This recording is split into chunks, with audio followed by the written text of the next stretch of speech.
down at the bottom of the email where it says Zoom?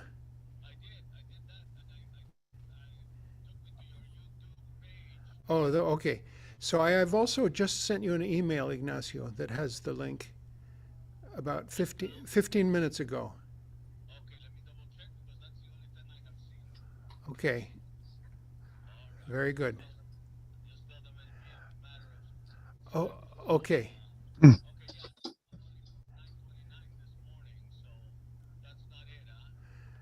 No, it's Dean at deanstevens.com, and I'll send you another one.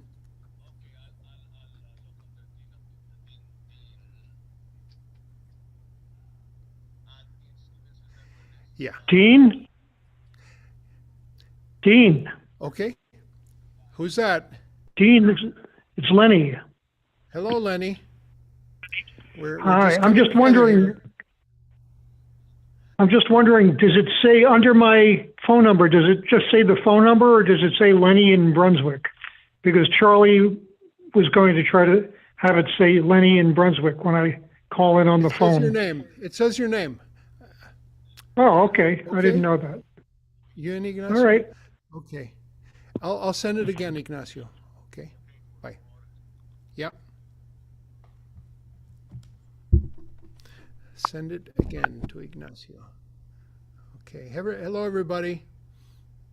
Just saying hi while we make contact with our speaker.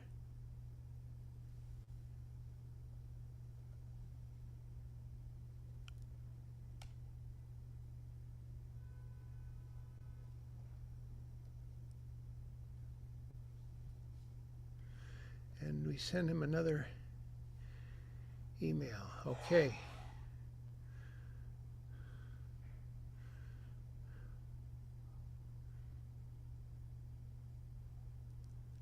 Okay. Well,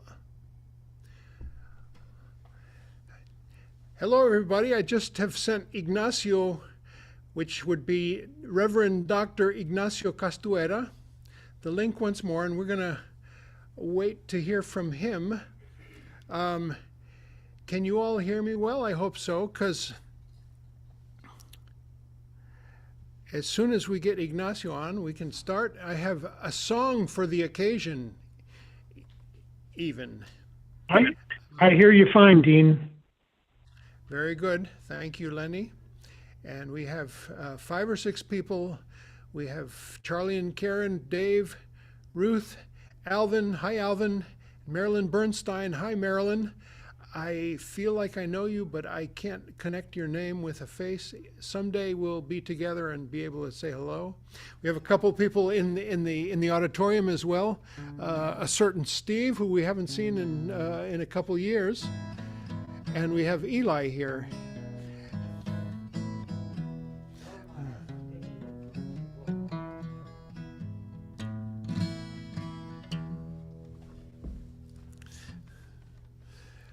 Wait for about a minute more for Ignacio to join us. Yes.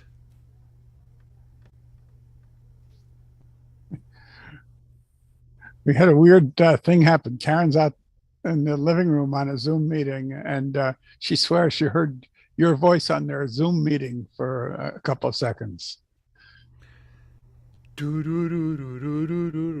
she hear it from the other room, maybe?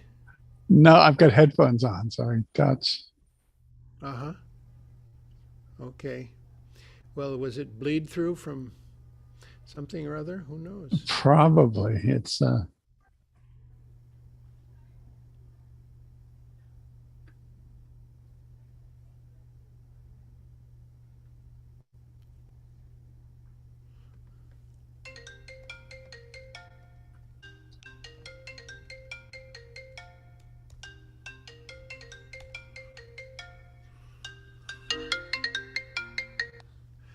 Hello, Don Ignacio.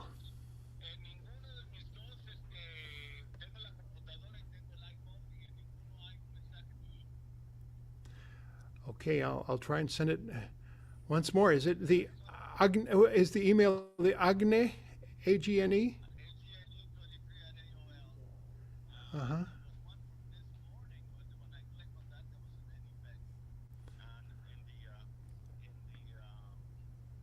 Okay.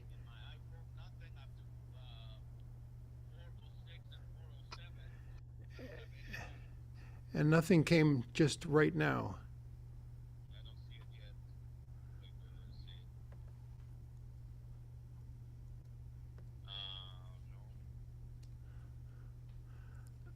Agne23@AOL.com.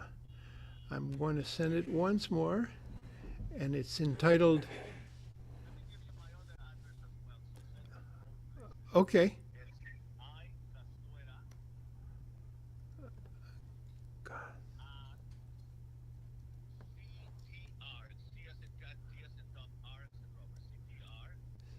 Uh-huh.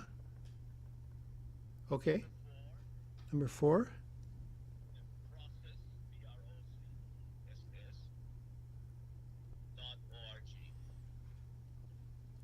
Okay. Castuera@ct4process.org. Oh, I Castuera. Yeah, yeah, yeah. Okay. Yes. Okay. I'll send it to both of those. See what happens. I just sent it. FaceTime.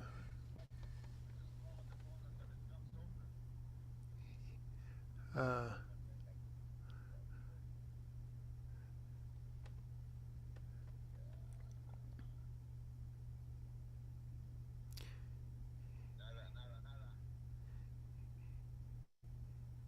you're looking at your email inbox and nothing's coming in, huh?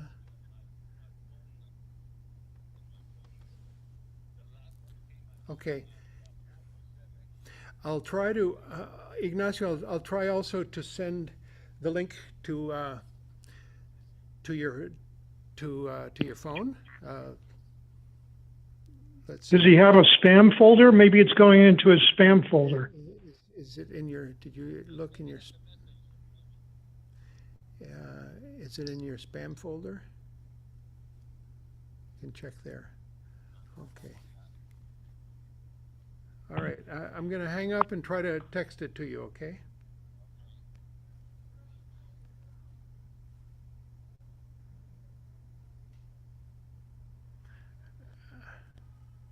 I don't even know too well how to do that. Hey, Charlie, Yeah. I wonder if you could send Ignacio the link. I can give you his email address. Okay, I can. For some reason, yes, yes, Ignacio.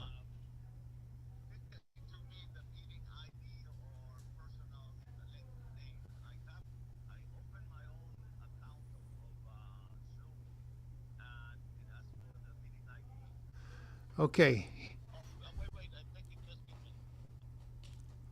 Yeah, okay. Yes.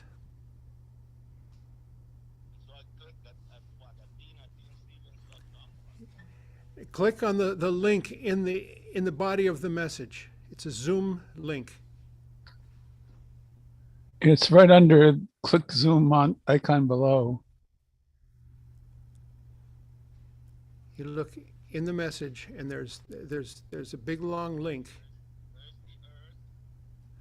It's above the earth. It's a big long number of letters and digits. It's just an empty email.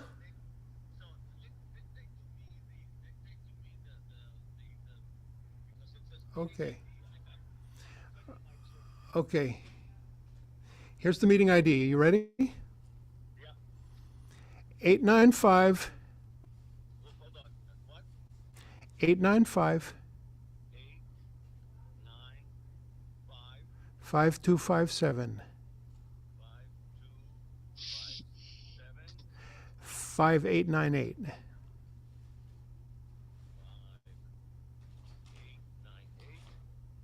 Yeah. And then there's a passcode. Is it, 246 499.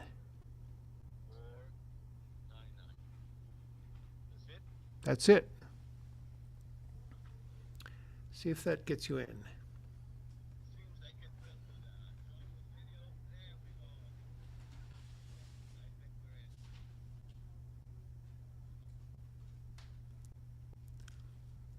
Are we?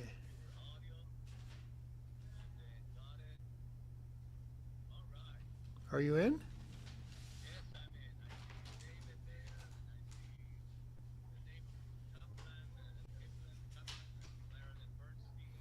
Yeah, there you are. Ya lo encontré. Here you go. Okay. And I'm going to spotlight you for everyone. There he is. Okay, I'm going to hang up then with the phone. All right. Well, that was interesting. Right. So now we can really start. Good evening, Don Ignacio. It's about 3 p.m. out there, isn't it? Las cuatro. Okay. This Cuatro, is how cuatro we're y going to cuarto, start. 4:15. 4:15. Okay. Here's a fire. This is the fire of justice. All right. The fire of unity. The fire of peace. Here. The fire of friendship across continents. Indeed. Now we can really start. Hello, everybody. I'm glad this came about. We have about 7 or 8 people on the Zoom, and we have a few more on the YouTube, and we have 2 physically present here with me. That would be 3 total. All right. So I want to start with a song. I've got a song for the occasion. All right. I just learned it. Oh, really? ¿En español or en what? No, it's in English. Ah. Way up on the mountain by the high timber line, there's a twisted old tree called the bristlecone pine. The wind there is bitter, it cuts like a knife, and keeps that tree holding on for dear life. But hang on it does, standing its ground, standing as empires rise and fall down. When Jesus was gathering lambs to his fold, the tree was already 1,000 years old. Now the way that I've lived, it ain't easy to tell. When I die, if I'm going to heaven or hell. So when they lay me to rest, it would suit me just fine to sleep at the feet of a bristlecone pine.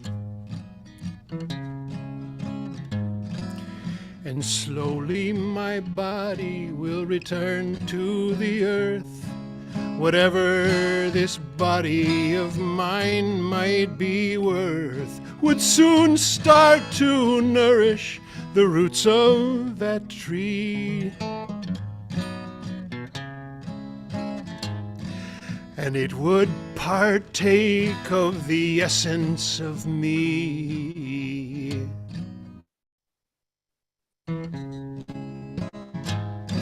And who knows but that as the centuries turn, a small spark of me might continue to burn, as long as the sun continued to shine down on the limbs of a bristlecone pine. Now the way that I've lived, it ain't easy to tell. When I die, if I'm going to heaven or hell. So when they lay me to rest, it would suit me just fine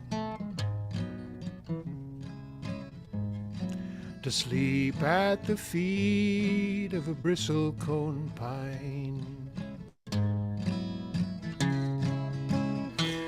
So I'd just as soon serve out eternity's time asleep at the feet of a bristlecone pine. Asleep at the feet of a bristlecone pine.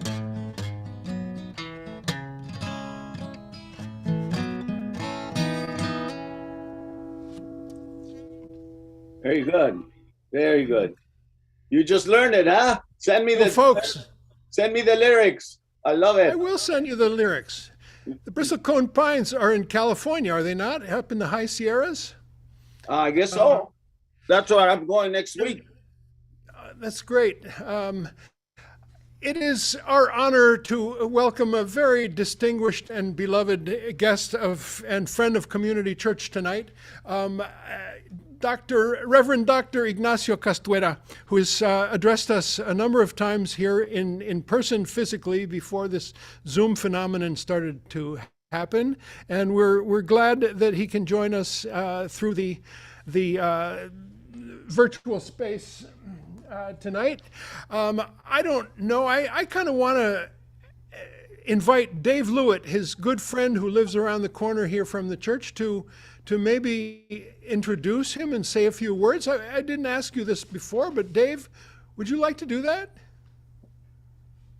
Sure, I can say a few words. Yeah, Ignacio and I have known each other for, about 40 years, something like that.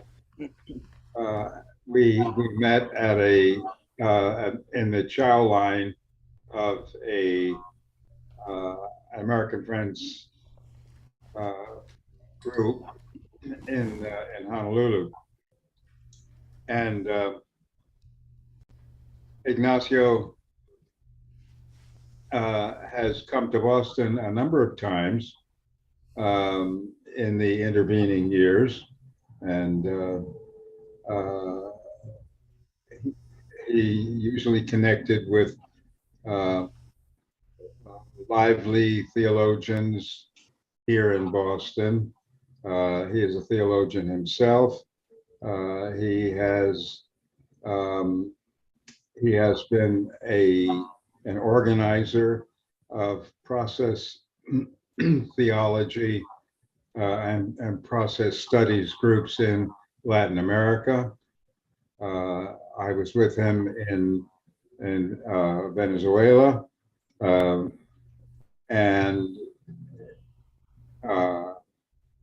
or I should say in Nicaragua. That was in Nicaragua, and most recently, I guess he was in Brazil on those on those organizational matters. I kind of like to well, he is very well acquainted with David Ray Griffin. They were students together of John Cobb, the theologian, and he's going to talk this evening about a book that's very recently written by Cobb, which he can explain to you, on life after death, arguments for and against life after death. So, Ignacio, take it over. All right. Well, I just want to add something else. I mean, this Cántico Cósmico, 500 pages of poetry by Ernesto Cardenal, and we were together as we honored Ernesto with this Encuentro de Cosmologías, Cardenal Teilhard de Chardin y Whitehead. And he felt so honored that we had paid attention to what he had written. You know, it's an amazing book. It really is worth reading in a group. I think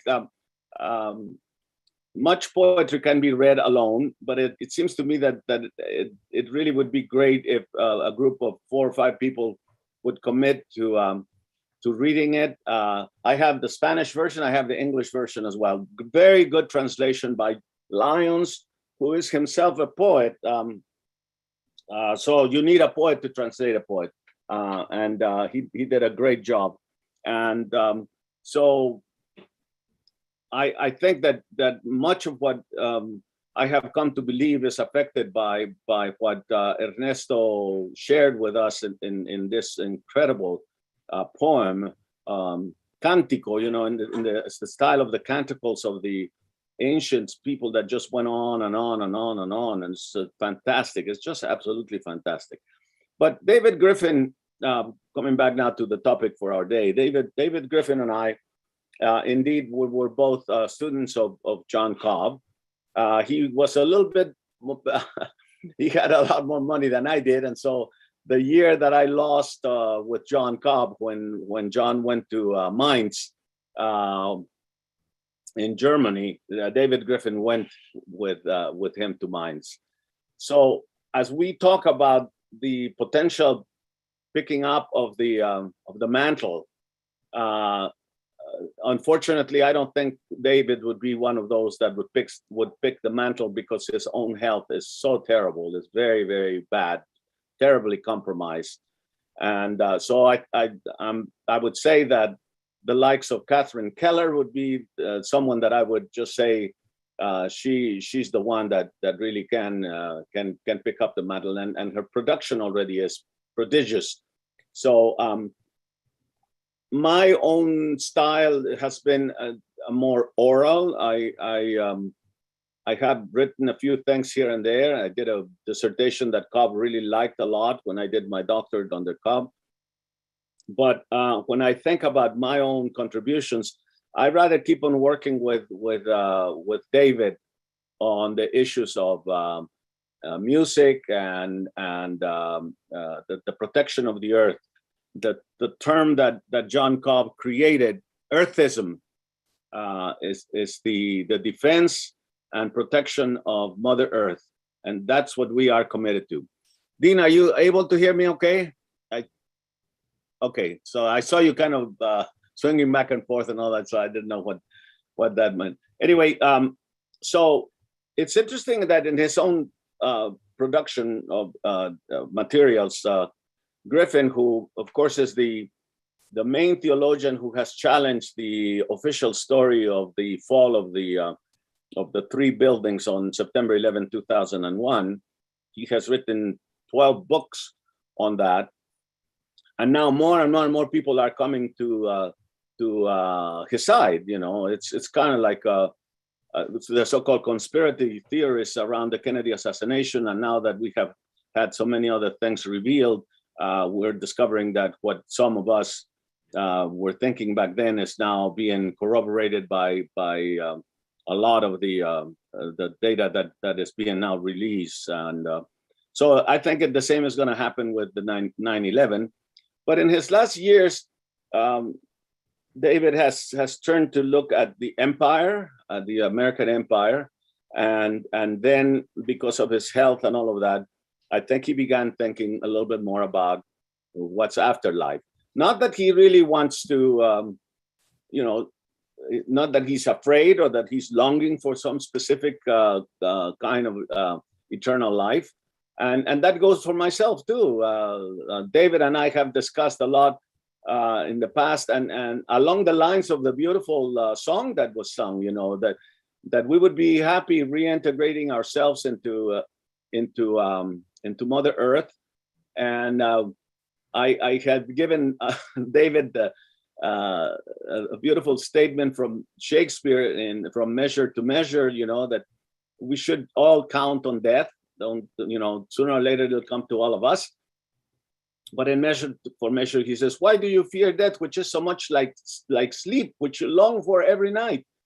And why are you afraid of the tender fork of a worm? And it's so beautiful. I mean, that's an image that really speaks to me. And so I'm not afraid. I've seen so many people die, and I saw my father die, and my father said, enough of this doctoring me and all of that. You know, I don't want any more. I'm not afraid of death. I just don't like pain. And so he left very much at peace with the life that he had and with the enjoyment that he had experienced, and was completely open-minded and open-ended about what might or might not be next. It's kind of like Gracias a la Vida, you know, that wonderful song that I'm sure Dean knows, you know, La vida me ha dado tanto, has already given me enough, you know, the music, my eyes with which to see, my ears. So it's already good. I don't need anything. And I am not interested in making sure that everybody knows that, yes, I believe, and that you should believe too, and definitely no heaven or hell or anything like that. I have no desire to spread those lies, really. They had their function, as you know. If you read the by Dante, or if you've seen some of the paintings of the hell of that same era, you saw who was in hell. You know, it was the people that you dislike the most, you know, usually the clergy and the aristocracy. They're the ones for hell, not for us. So I personally don't worry about it. And I, like John Cobb, I have seen life as an adventure. And I sort of think that there would be a continuing adventure. And what happens in this book by David, you know, by looking at William James and Alfred North Whitehead, he takes seriously what these two great men have said, but also he's taking seriously the emerging data that we're getting of centers of study of perception. The real issue here is, how do we perceive? Yes, I like in the hymn, on the anthem that was sung, we think of ourselves as the body reintegrating itself into the earth. But in fact, all along, we've been shedding a lot of things, you know, because when you think organically instead of mechanically, we have been around, we are a most recent version of ourselves, of what we were yesterday and the day before yesterday and last many years ago and all that. And so we are organically integrated. We're not mechanically integrated. So whatever is the last version before I die, definitely the physical parts of the body will be reintegrated into the ground. But there'll be something else. And I don't want to confuse anybody, because I do not believe in the soul, neither does, or I don't believe in the soul in the typical ways in which churches and other religions have talked about the soul, as if this body is a vessel that contains my essence, right? My real me is that essence. And when I die, as it says in Ecclesiastes, you know, the book of Ecclesiastes in the 13th chapter, it says, remember your creator before you go to the ground, and the spirit goes back to God who gave it. That's dualistic. I think that whatever the spirit or soul is, what we have been able to accumulate through our lives. And I believe that there's going to be some kind of ongoingness on that. Whether am I going to be conscious of it or not, I don't worry too much about it. I turn to the poets also for great inspiration. And David has heard me mention this for a long time. William Wordsworth was deeply influenced by Schelling, the German philosopher. Now, he himself never read German, neither did he read Schelling directly. But his good friend Coleridge was bilingual and spent quite a bit of time in Germany. And he brought the ideas of Schelling, primarily of Schelling and Goethe, to the English-speaking world through his poetry. And Wordsworth ate it all and integrated it very well into his own being, and then produced what I think are two of the greatest long poems in English. One is the Prelude, which is extremely long and needs to be read like Cantico Cosmico in good company and discussed. And it takes days and days and days to read it. And we have some idea that Alfred North Whitehead read the Prelude every night before he went to sleep, some section of the Prelude. And Wordsworth did also kind of a summary of the Prelude in an ode, which the title alone is enough for me. Ode on Intimations of Immortality from Recollections of Childhood. Okay, Ode on Intimations of Immortality from Recollections of Childhood. So the ideas that he had about immortality did not come from religion strictly, nor from mystical experiences or anything, but simply from looking back at his own biography and looking back at his great moments that he had had. And he had the belief that those great moments go on forever. They're never taken away from us, and they are going to go on forever. In which manner, he wasn't very specific, but Wordsworth believed that indeed we get intimations of immortality as we recall our own life, especially our childhood. And that beautiful piece that I quote so often now in funerals is, I think it captures everything that I personally would have liked to share and say, that's enough for me. Though nothing can bring back the hour of splendor in the grass, of glory in the flower, we will grieve not, rather find strength in what remains behind, in the soothing thoughts that spring out of human suffering, in faith that looks through death, in years that bring the philosophic mind.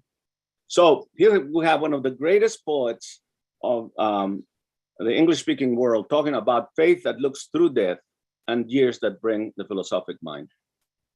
And urging us not to grieve, because in some ways, we have had what we have had and let's move on.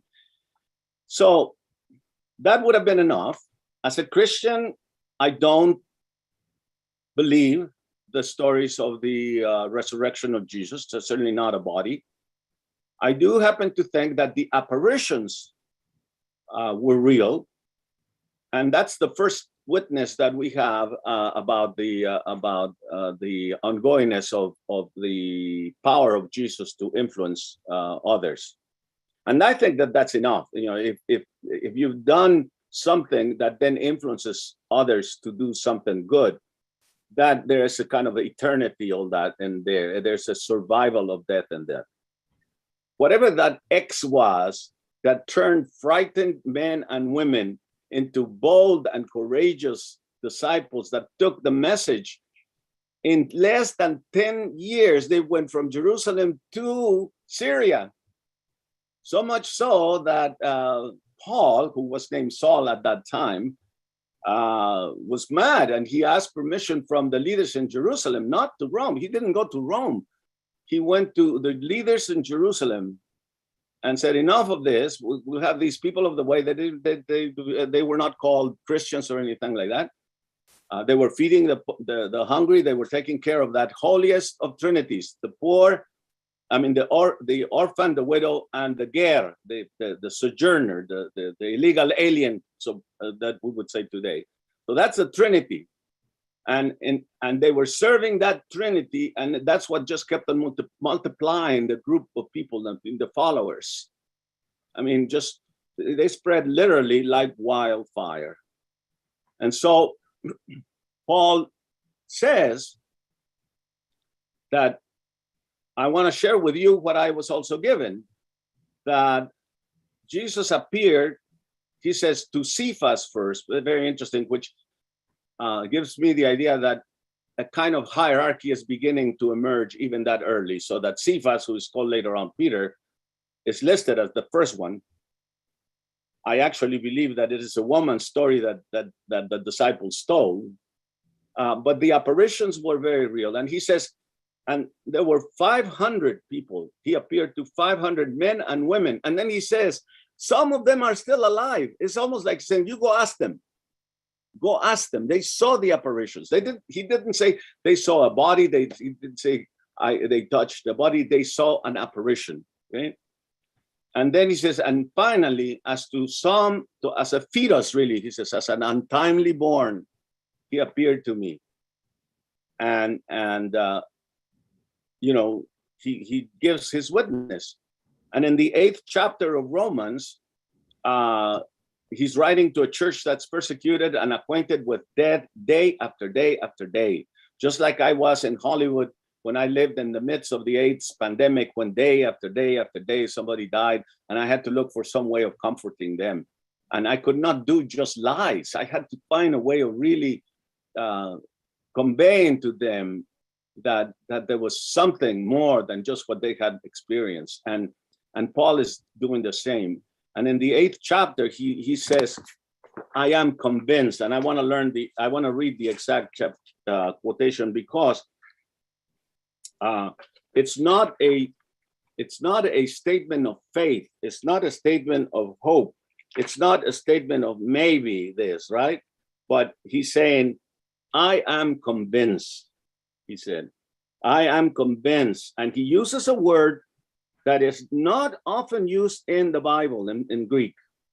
He uses the term pepeismal, which is used in rhetoric. So pepeismal is when you consider all of the alternatives and you come to a conclusion. So he says, I am convinced. So it's not I believe, I hope, right? I am convinced. I've studied this thing as much as possible. And I am convinced that neither death, nor life, nor angels, nor principalities, nor things present, nor things to come, nor powers, nor height, nor depth, nor anything else in all creation will be able to separate us from the love of God. To me, if I didn't have any other thing other than that, that would be enough. But he also adds another one. He says in another place, whether we die, whether we live, or whether we die, we belong to God. We even created a song of that one.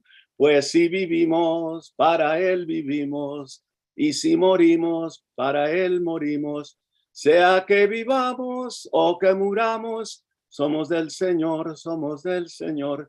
And that's enough. I mean, I just had a funeral of a German lady that had 2 children with Anthony Quinn. And how could I comfort them with honesty? You know, how could I just say, oh, you'll see your mother? I couldn't say that. But I could share these words. I am convinced. I am convinced. And I am more convinced now that David has done the hard lifting and shared with us in this great book, James and Whitehead on Life After Death. He uses 4 proofs, in a sense: apparitions, which I already mentioned, out-of-body experiences, near-death experiences, and reincarnation. I have to admit that that's the most difficult for me to really get behind and say, yeah, that convinces me, is the one of reincarnations. But it's a very intriguing chapter that he has on the reincarnations and the memories that children have of previous lives, and how those memories begin to disappear after a certain age, and the belief that probably is because they just are tired of just keep, you know, they see that the adults are not believing any of that, so they just kind of censor themselves and say, forget it, you know, I'm not going to do it, I'm not going to go there anymore. Maybe, but the other 3 are very, very convincing to me, especially the issues of communicating either in apparitions or communicating with those who have died. And William James was the one that really provided Griffin with the best proof. William James had spent significant time in England, where he met hard-headed scientists that were convinced that they could be in communication with the other side in a variety of ways. And when he came back to the United States, then he established a similar organization. And so he found a woman that for him was the real McCoy. Many of the people, you know, right after the Civil War, a lot of people wanted to know what had happened to their brother, sister, lover, whatever, you know. It's the war in which more Americans have died, right? The Civil War. So many of them did not return. And many people wanted to believe that they were in a better place. And many people were willing to make money on that. And so they had seances in which they say, well, you know, I'm okay and not okay. And they were, I mean, fraudulent. They were making a lot of money on grieving people that wanted some kind of consolation, some kind of comfort. And James didn't want anything to do with that. So he had to find just the right person. And the right person to him came in the figure of a woman that her name is Leonora Piper, or Leonora in English, I guess. So, and in the book, Griffin says he's quoting James, because James is challenging perception. James is challenging how do we perceive. The people from Missouri, the show me people, they would never get it because they are tied to the senses only. And in fact, we perceive in many other ways. We can close our eyes and see things, hear things. In dreams, we see and hear things, right? And so the whole issue of what is happening when we're perceiving something, that's what really engaged James. And Whitehead, separate from James, also was looking at what is perceiving, right? So that Whitehead spoke about perception in two modes. He says it's too sophisticated, it's too difficult. You got to think about it, and you have to remember also that Whitehead was a physicist, and he also understood quantum theory and all of those kinds of things. And so he says, when you say I see something, that seeing is complex. It's presentational immediacy is what we claim we see, right? I see it. I see you guys in the screen. But causal efficacy was the other way in which he says we perceive. In other words, the photons that come into me and my optic nerve and then into the brain and all of that is part of the perception, right? So it's a lot more complex. And he believed that it was possible to also perceive in ways that are not common. So I'm going to just read what I wrote out of what David had written. James lived in a magical and mystical time that included very serious scientists that weaved in and out of that mystical space. James was the godson of Ralph Waldo Emerson. And James's father was a translator of Swedenborg who believed in apparitions and all these kinds of things. But William James was not satisfied with simply affirming that his father and godfathers what they had supported. He wanted empirical proof of claims that asserted communication without the normal senses and even communications from the other side of death. After he returned from England, where he had encountered some of the founders of the Society for Psychical Research, he helped establish the American Society for Psychic Research.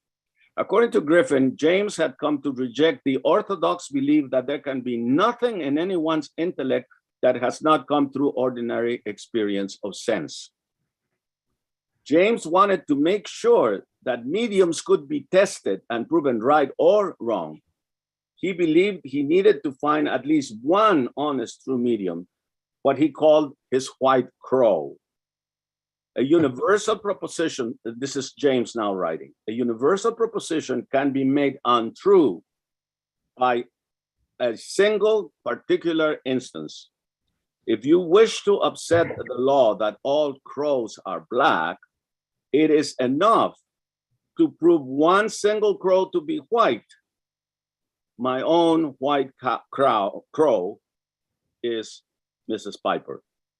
Leonora Piper was investigated and studied thoroughly.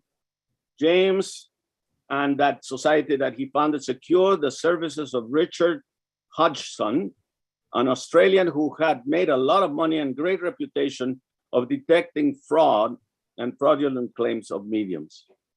After thoroughly observing Mrs. Piper, Hodgson admitted that he could not find any evidence of fraud, leading James to state, "I should be willing to stake as much money on Mrs. Piper's honesty as that of anyone I know." After Hodgson died, James asked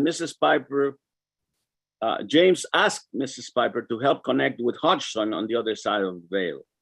Leonora agreed, and after several sessions, James concluded that the evidence makes pretty strongly for something that represents the living Richard Hodgson being active in the results.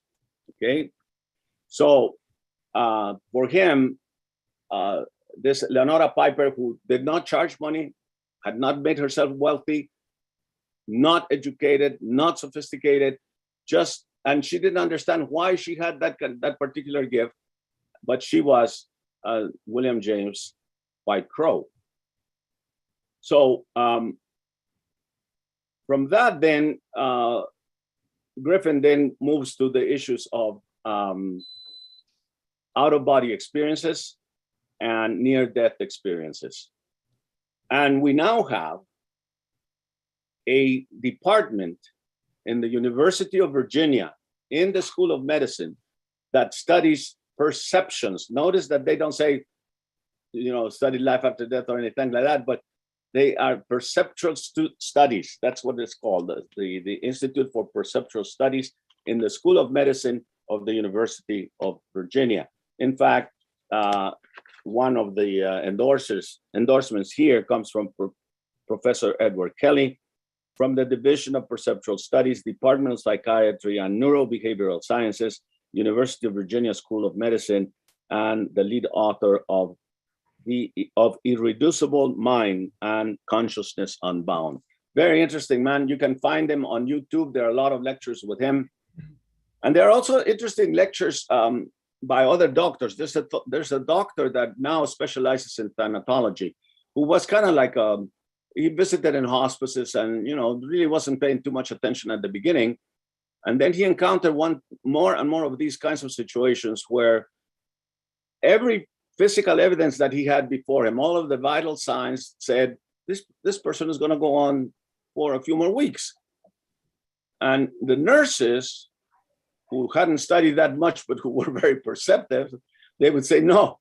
And there was one specific instance, and this is in a YouTube, a TED Talk actually, where he said to the nurse, "Oh, I'll see him next week," and she says, "He won't be here next week. He's gonna be gone in 1 or 2 days." "Why are you saying that?" And she said, "His mother came yesterday." So that just made him pay more attention and not just poo-poo the ideas of people. I think that true scientific perspective should be, let's look at it the same way that Russell was doing it. Instead of just poo-pooing and saying, "Oh, they're crazy, that couldn't happen," right? Study it. Show me that I'm wrong. Show those people that they are wrong. And so the nice thing about this institute in Virginia, interestingly enough, founded by the #1 skeptic in America at the time, Thomas Jefferson, who had his own Bible in which he had cut any reference to miraculous kinds of things, right?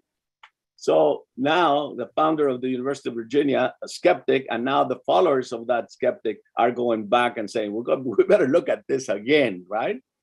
And there's a wonderful story, is the one that I like the best because it's a little funny.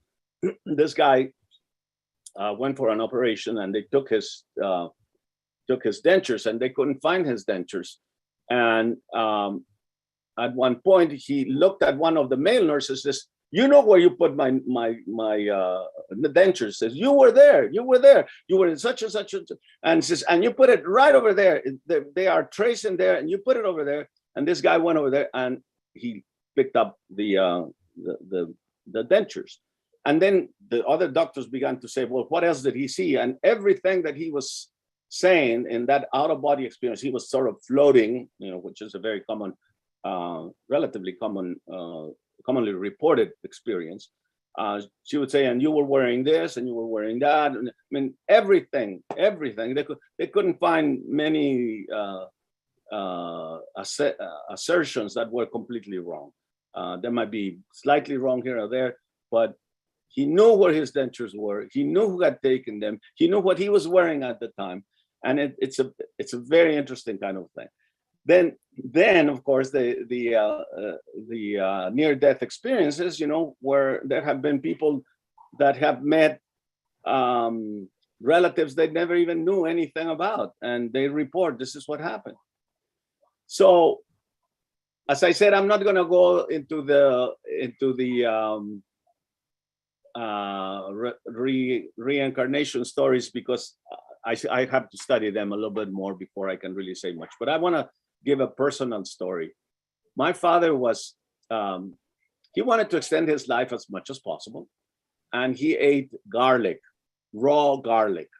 Well, you know what happens when you're eating raw garlic. And my sister just hated the way my father smelled. If you've never been around people that eat lots of garlic, consider yourself lucky. I was when I was superintendent, I supervised Korean congregations, and Koreans eat a lot of garlic. And the moment you go into a church, a Korean church, you get the whiff immediately of the garlic. Well, my dad, every morning, that was part of his routine. We tried to introduce him to garlic, which doesn't smell. No. It has to stink, It has to stink. So one morning, my sister was not in the best of moods, which is probably now more common. And Dad was still chewing on his garlic. And she said, "Get out of here. You stink. You stink." And Dad said, "I'll stink more when I die. En español, voy a apestar más cuando me muera." It had a double meaning. The reason I'm stinking now is so I don't die, but also it was a warning to my sister. After I die, I'll come back and I really stink things out. Fast forward, my father died. And pretty close to the time when my mother died, my mother died at 92, several years after. She was younger than my dad. And she was still living with my sister. And all of us pooled our money, and thank God for illegal people, right? We provided jobs for 4 women so that my mom had continuous care and we never had to institutionalize her. But this woman that was in charge of her care that morning had never met my father. So my sister was in the kitchen and my mother screamed. And both the woman who took care of my mom and my sister came to the door at the same time. They opened the door and they were bounced back, literally, by the stench of garlic. And my mother was sitting on the bed and she said, "Extraño a mi viejito." I miss my old man. And, it doesn't have to be an apparition. It doesn't have to be visual. It doesn't have to be oral. I feel my sister immediately called my youngest brother, who is a physician. And she was crying, saying, he warned me that he was going to stink more after dying. And he certainly has. And my father was a kind of a mystical guy. He was an engineer, really. His mind was the mind of an engineer, but he went through all kinds of very interesting experiences. When he was dating my mom in the town of Libres, he was the driver of a bus, and in those days the roads were not paved, and you would have to wade, you have to ford rivers and things like that. And he had to go back because he was in charge of driving the bus the next day, and the bus went between the city of Puebla and the town of Libres where my mother lived.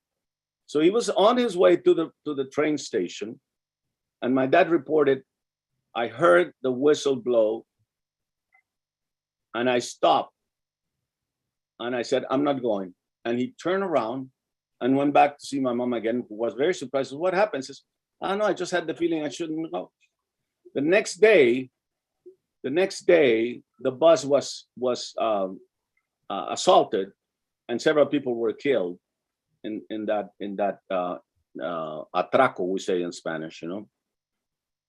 So that was not particularly religious, you know. We had to force him to go to church with us. We had to look for a church where there was no sermon. And he would stand in the back. My mom and I and my brother would go to the very front of the church, and my dad stayed in the back. His Ray-Bans on, never took them off inside the dark church. His arms crossed, and only knelt at the moment of what is called when the hocus pocus, the hoc est Christus, right? Hoc est corp. Here is the body of Christ. Hoc est corpus meus. That was the only time he knelt in the whole time. To his credit, he never told me any of the negative things that he had learned about the Catholic Church until I became a Methodist. I was the first one to become a Methodist. But he had many experiences that were not easy to explain. One of them involved me very, very strongly. I was ill. I was taken to, and I have no recollection. I only have the stories. My youngest brother, my next brother Pepe was already alive. And we were no longer in the little town. We were in the city of Puebla.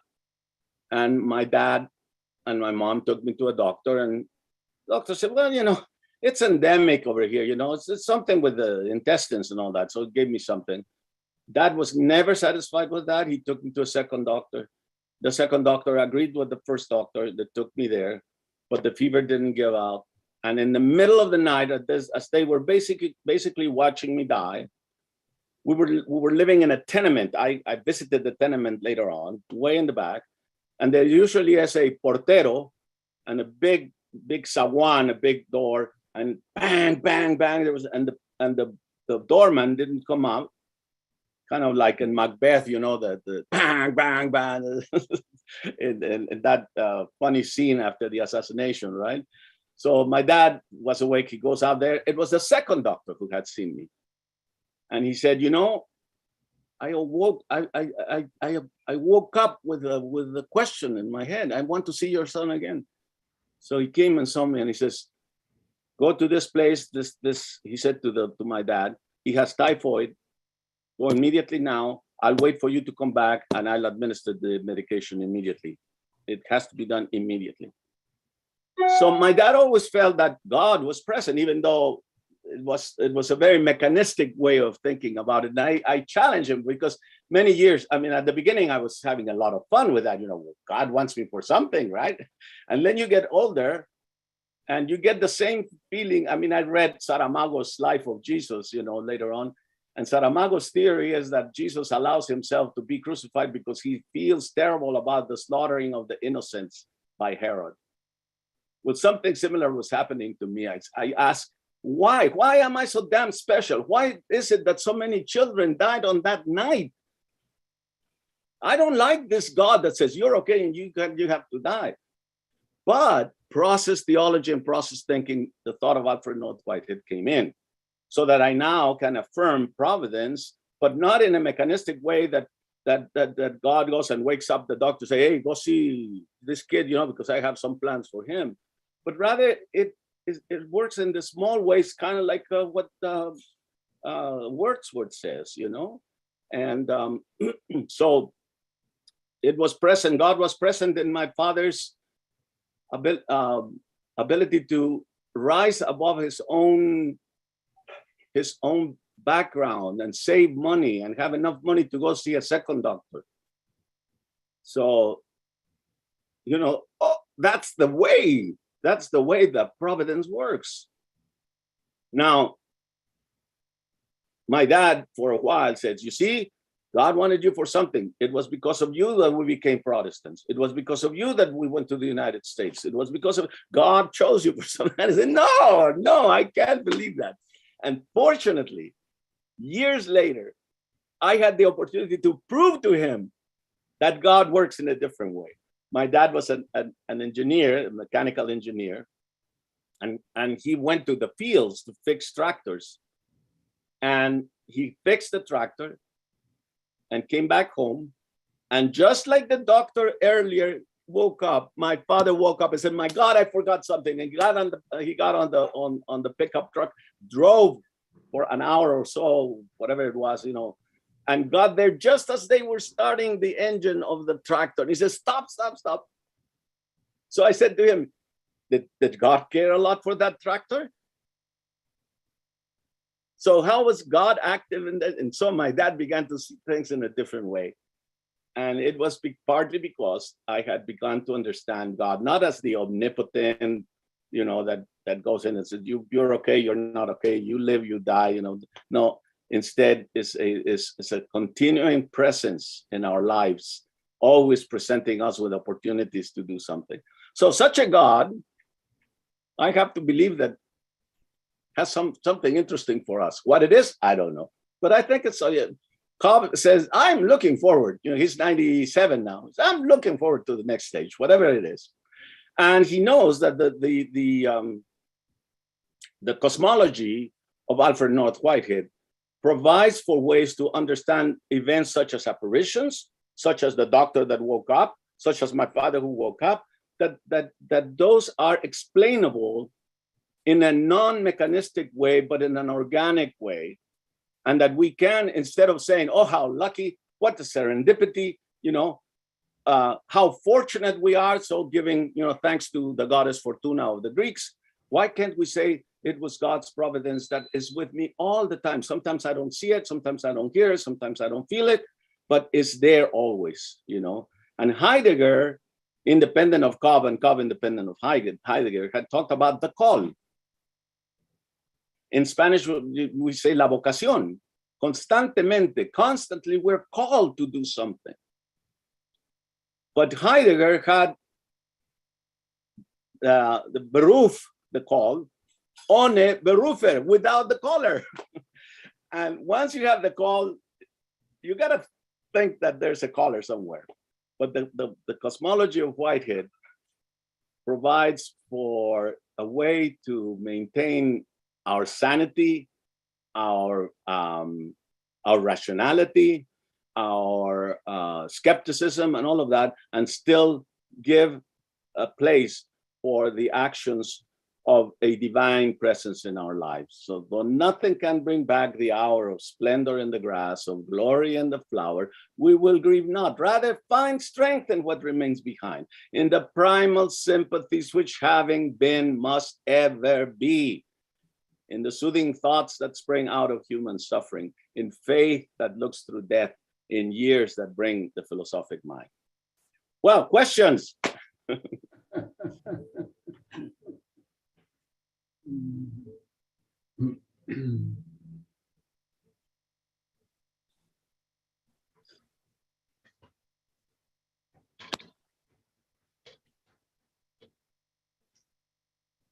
Thank you, Ignacio.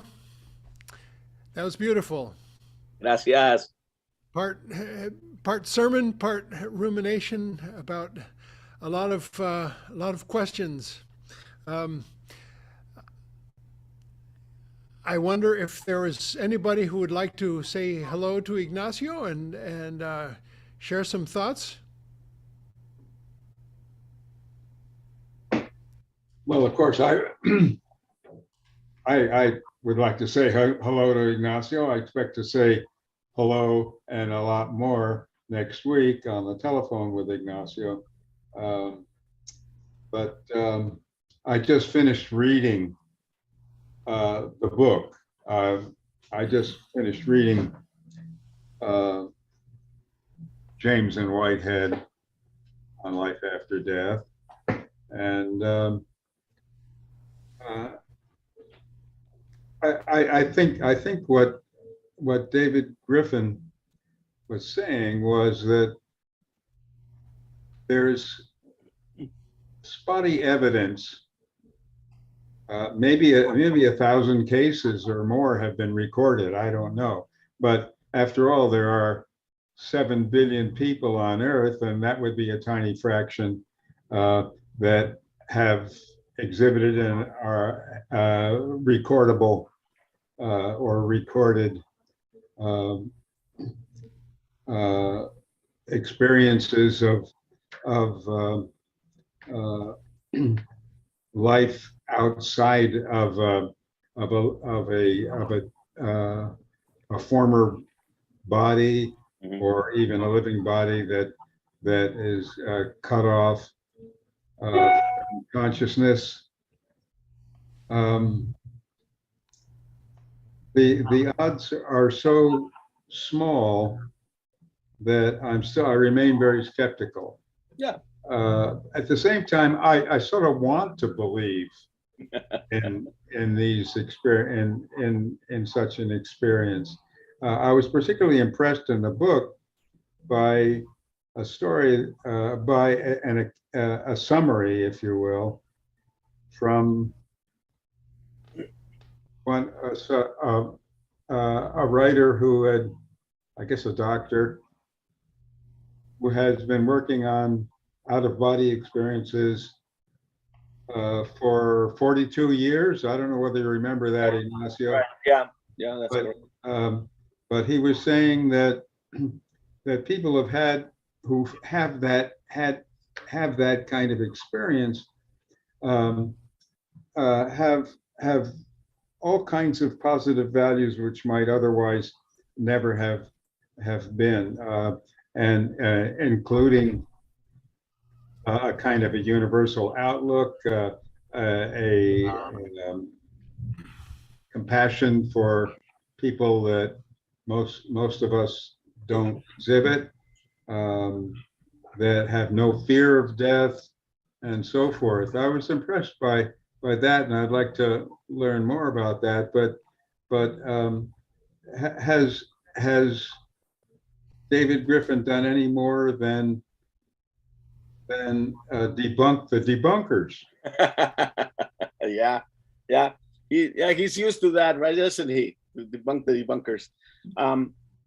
I as I said, I think the beauty of your perspective, mine and David's and John's to a certain point, is that we don't really have to have it, right? I mean, I don't. I mean that. And I don't have to lie to anybody about heaven or anything like that, you know. But I think I'm able to really offer words of comfort to people when they face the death of a loved one, you know, just like I did with Sean and Alex recently, and then another young woman whose brother died and all that. I can very honestly tell them, you know, yes, that there's very high probability, you know, and these beautiful things. And I don't go into the stories of the, you know, touch me, call me, you know, especially the Gospel of John, you know, which is filled with all these stories. They're great stories for preaching and for, you know, all kinds of other things. I did a series, my first series of sermons at Hollywood were on the images of water in the Gospel of John, and of course the last chapter, you know, when Jesus is cooking for the disciples, and then he walks with Peter and with the beloved disciple behind him, and you know, do you love me more than these? You know, feed my lambs, feed my sheep. All of that. They're great stories to be, you know, they're metaphors that are excellent. The bottom line for me, and actually, I did say this when I used it as the basis for a sermon at the Unitarian Church, where we have so many activists. In the final event, for me, as for Griffin, the Easter story or the resurrection stories or the eternal life stories are stories of victories of life over death, of light over darkness. And they make the most sense for people who are actually engaged in those struggles. So to me, those stories give me a little bit more. I'm not sure I could have done it without those stories, you know. Even if I'm debunking those stories now, the fact that I had this story of a woman who confuses the gardener with Jesus, you know, stories that were written years and years and years after Jesus had already gone and Paul had already gone and all of that. But they're like third generation stories. You know, my friend Mark Trotter has a wonderful sermon called "How Is Your Vision?" And he uses the story of Thomas, who says, "I will not believe because he wasn't there the first apparition." and says, I have to see him with my eyes, and I have to put my fingers in the wounds. Otherwise, I'm not going to believe. And Jesus comes back the next week with those magical words of Irene Humin, peace be unto you. Why those words? Because they were in the midst of fear and all of that, So these stories of apparitions and all of that are stories of comfort and of peacemaking. And then Thomas, who is me, who is anyone who is of that third generation, Thomas means the twin. He's my twin. He's everybody's twin. We never saw Jesus. He falls on his knees and he says, my Lord, right? And so Mark Trotter says, the way in which physics today, beginning at the beginning of the 20th century, are looking at the issue of vision and seeing and perception. And he's not a Whiteheadian, by the way. He doesn't have the temperament to do that, but he concludes exactly the same thing that Whitehead concludes, that seeing and perceiving is very complicated. I had done something similar when I preached a sermon in which I said, believing is seeing. The presuppositions that we have, the lenses that we have, allow us to see certain things which we otherwise wouldn't. I remember one time when I was buying a particular car, and I hadn't really paid attention to that. As soon as I began thinking about buying that car, I saw hundreds of cars with that, because my seeing was already being influenced by my presuppositions and by my desires. So, vision is complicated. And I'm glad that Griffin is doing what he's doing. And bottom line, David and I used to talk about just going out to the forest and let a she bear eat us and let that she bear take care of her little cubs, thanks to having eaten us. I'm happy with that too. Is the message of the song that Dean gave us at the beginning. It's not heaven or hell, or anything like that. It's just. It's Lennon asking us to imagine, there's no heaven, there's nothing to fight for, and all that. That emerges, I think, out of our intuitions of immortality. Long before Wordsworth, our ancestors, as soon as they saw that barren ground now is green. And then we created that beautiful song that some of us sing. Now the green blade riseth, And then we dance to it. And love lives again, that from the dead, that with the dead had been, love is come again like wheat that springeth green. I mean, there's so many ways in which one can get to it. And I think life is a little bit more vibrant and interesting when you have that than when you just have total and absolute skepticism and not open to possibilities. That's my bottom line on that. I wanted to read something I came across lately. There was that Ken Burns, Ben Franklin Yes. documentary. I love that. And I watched it maybe 3 times in a row.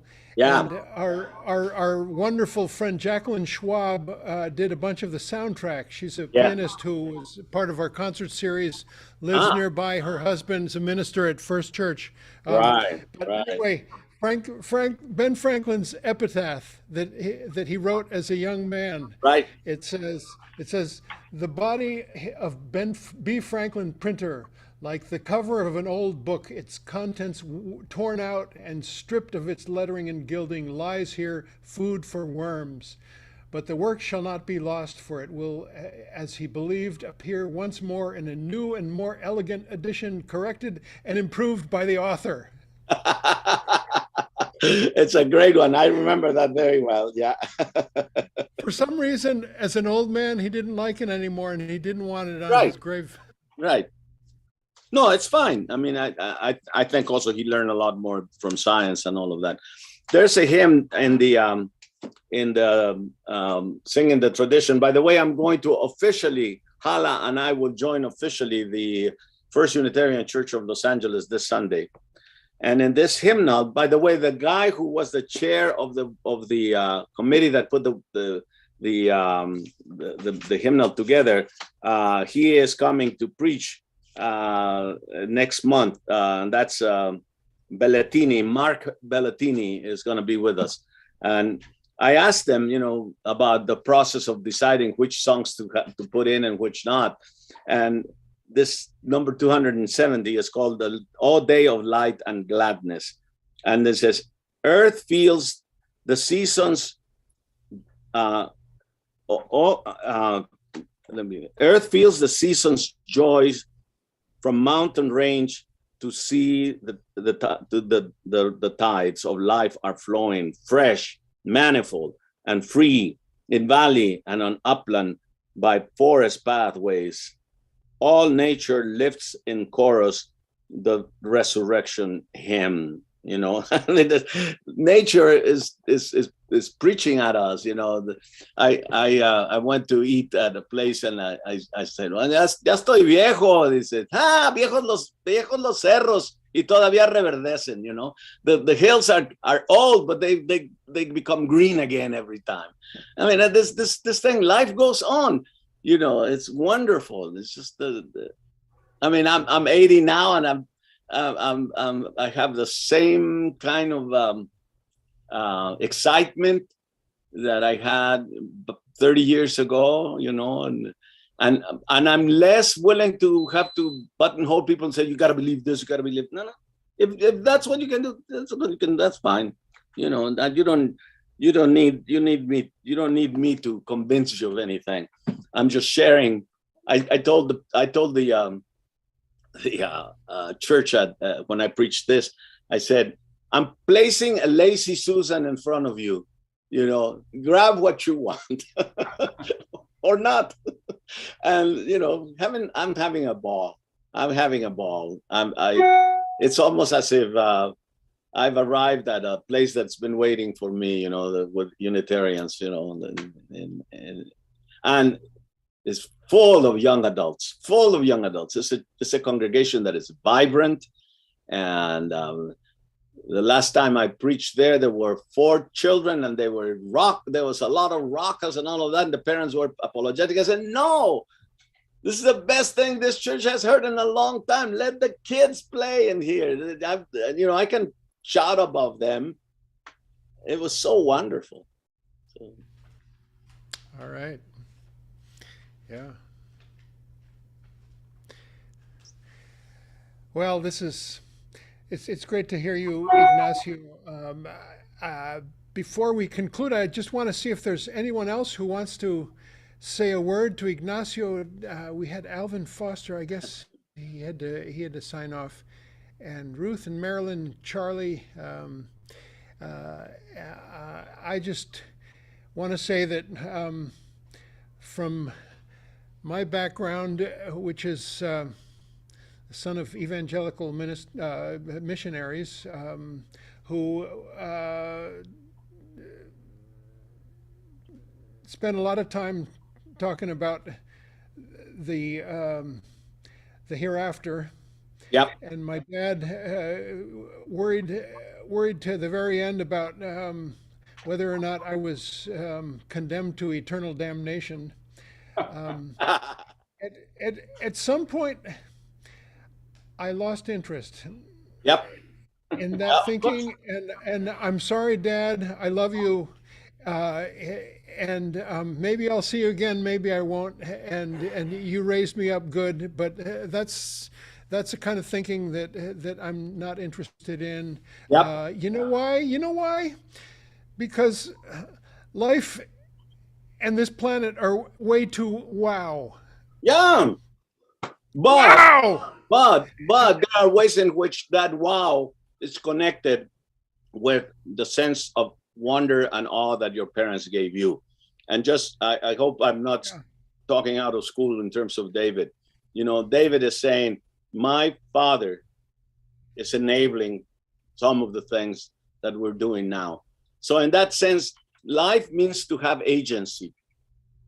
To me, that's what it is. So David's dad has more agency than many other living beings because even as he has already gone, his saving, his attitudes that gave David now what he has, that he can share, and that we hopefully will produce an oratorio, et cetera, et cetera, et cetera. That is not disconnected. And that's life also. That's eternal life in some ways, you know? I really like that. I gotta end with a joke. You triggered that in my head. They asked 3 people what they would want to be told about. He says, when you die, what would you like hear people to say? And the first one said, I want them to say that I was a good community leader. I loved my family. I worked very hard. The second one says, all they need to say is I tried my best. And the third one says, you know what I really would like to hear? For everybody to shout, look, he's moving.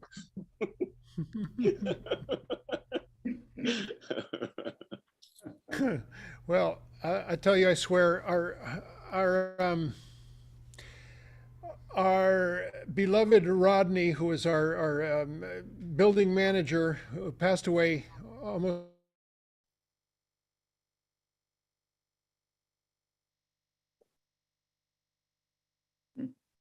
You froze.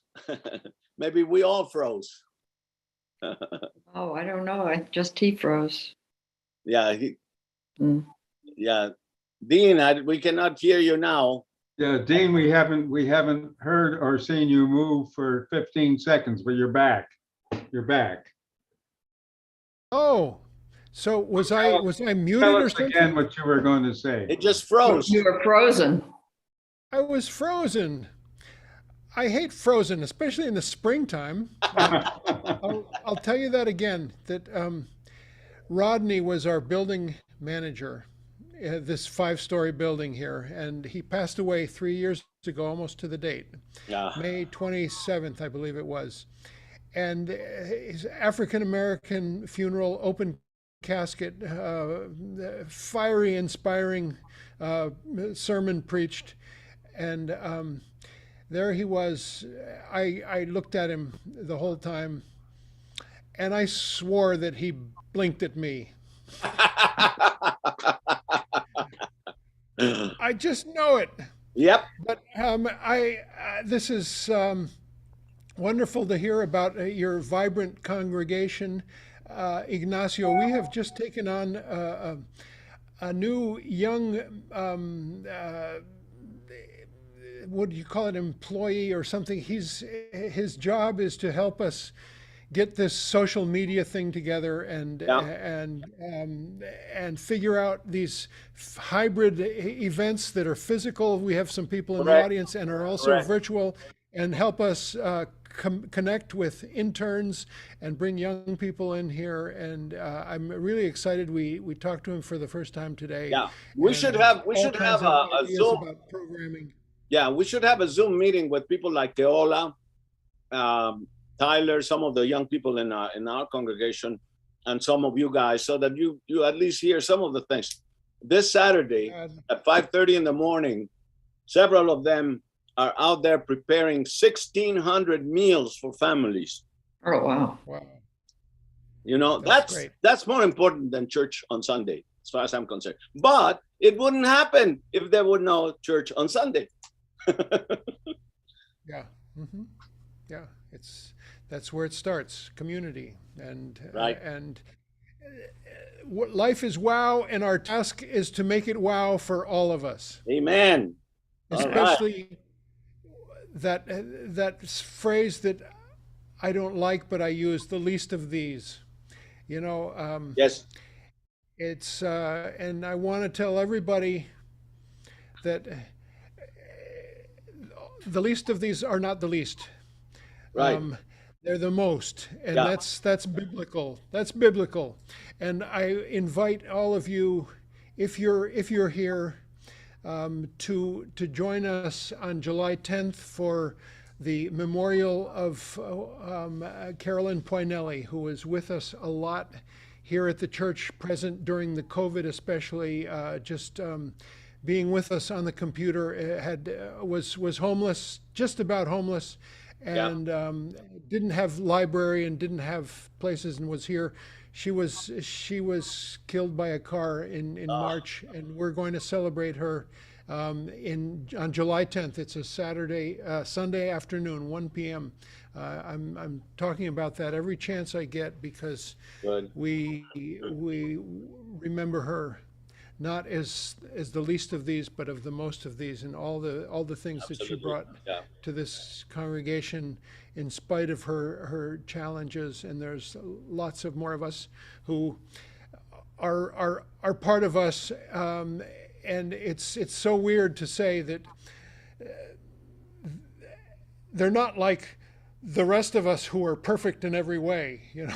It's a so that's Ignacio. Thank you for joining us.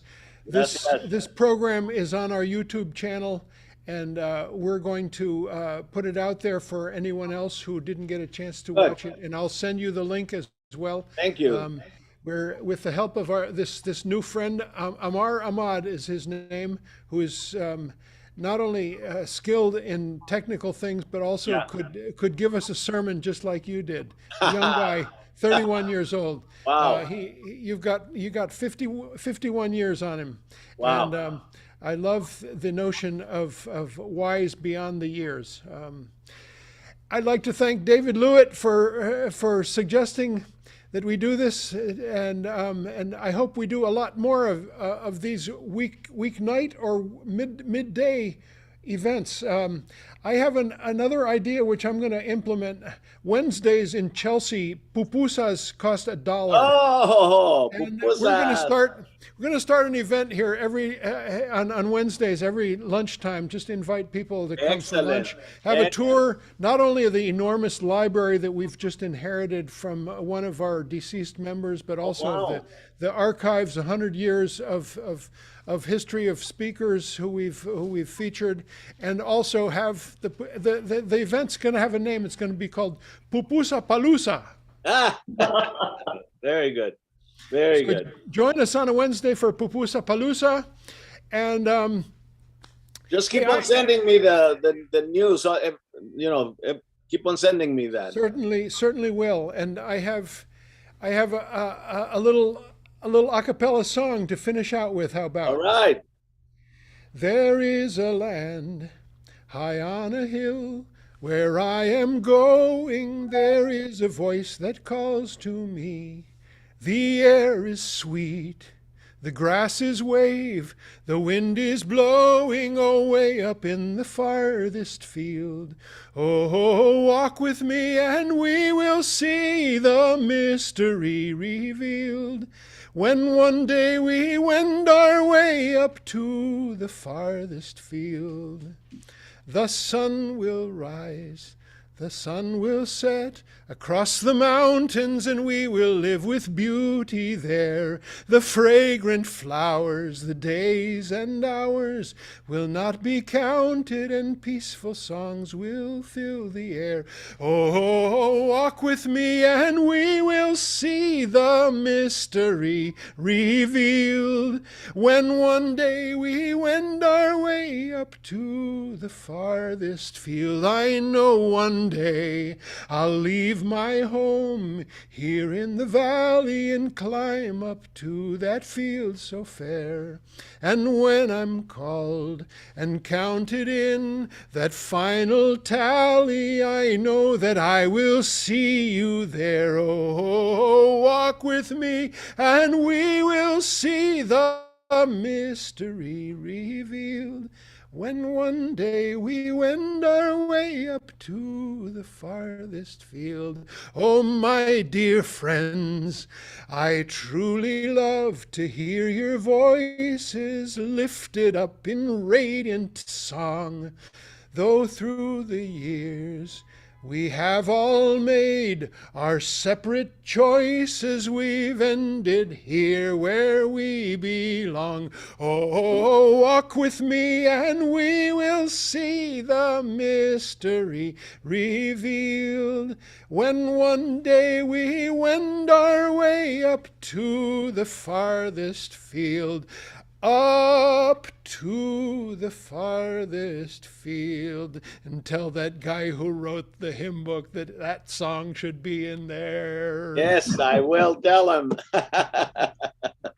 All right. Thank you. The Bard of Community Church. Yes, the Bard of Boston. That song is written by David Dodson, my good buddy from Camden, Maine, who I'll be seeing this weekend. And thanks, everybody. Hasta la próxima. Hasta la próxima. Till we Inshallah. meet again. The sooner the better, inshallah. Inshallah. I see the Muslim for Progressive Values sign in the back. Yes, that's right. That's a group that meets here. Yes, yes. All right. Bye, Ruth. Bye. Bye, Marilyn. Charlie. Nos vemos, hermano. See you. Take care. Ignacio. See you later. Bye now. Pronto. We'll turn off the.